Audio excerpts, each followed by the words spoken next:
So I want to teach you guys how I saved $30,000 last year, all while traveling to 5 different countries.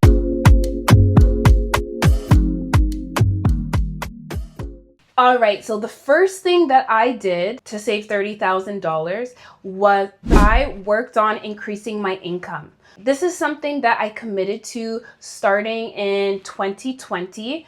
I went back to school for my master's and I pursued a teaching certificate where I was able to make more money than I was previously making. So previously, I used to be an early childhood assistant. I was working in daycares and I was super underpaid. And a lot of people around me used to tell me like, this is similar to teaching. You should go into teaching. It pays more. It's more stable. There's more benefits, things like that. So I took it upon myself to take a 2-year master's program and I became a teacher.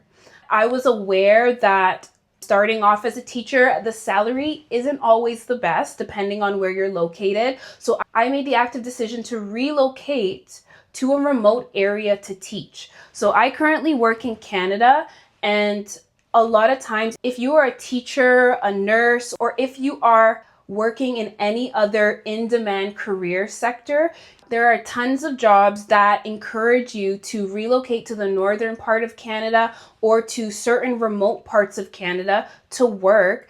They are willing to pay much higher and offer a variety of sign-up bonuses and end-of-contract bonuses if you are willing to work in that remote city. I don't want to make it seem like it's super easy, that it's like anybody can pick up and just relocate to another area. But if this is something that you've been interested in, if you've been looking at relocating and it's something that you would be open to, there are a lot of great benefits, being immersed in a new culture, a new community, but also there is the financial benefit of being paid more than you would be paid had you been working in a high population urban city. The second way that I was able to save $30,000 all while still traveling in 2025 was lowering my expenses. So when I did relocate for this job, I made it my mission to find a place that I could rent that would be affordable and in my budget. I was lucky to find a place that was substantially much less than a lot of the other places that I found.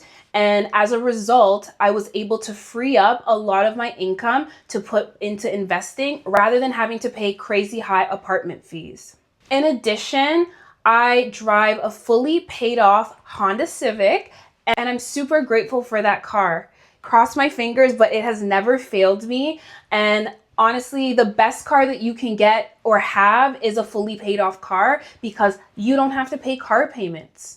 You get to save that money that other people are paying in car payments. The third way that I was able to save $30,000 was to truly lock in on my side hustle. So in addition to being a teacher, I am also an online tutor. It's proven to be super lucrative because one, a lot of my customers are repeat customers, and I've kept the same customers from the time that I signed them up during the pandemic. Secondly, my customers pay monthly, so it assures that I'm able to get a consistent monthly income from my tutoring.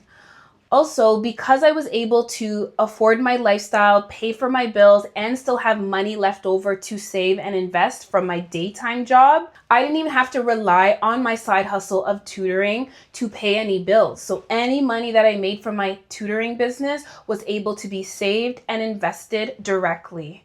And that is the key. When you have different sources of income, it's so empowering because you are able to take those different sources and allocate them differently. You can say that I'm going to prioritize my daytime income to my expenses, and I'm going to put my side hustle to my debts or to my investing. When you have a variety of streams of income, it makes it super easy to take those different streams of income and allocate them to your debts, to your expenses, and to your investment and savings accounts. All right, y'all. So the final way that I was able to save $30,000 in 2025, as well as travel to 5 countries, was tracking my savings and investing.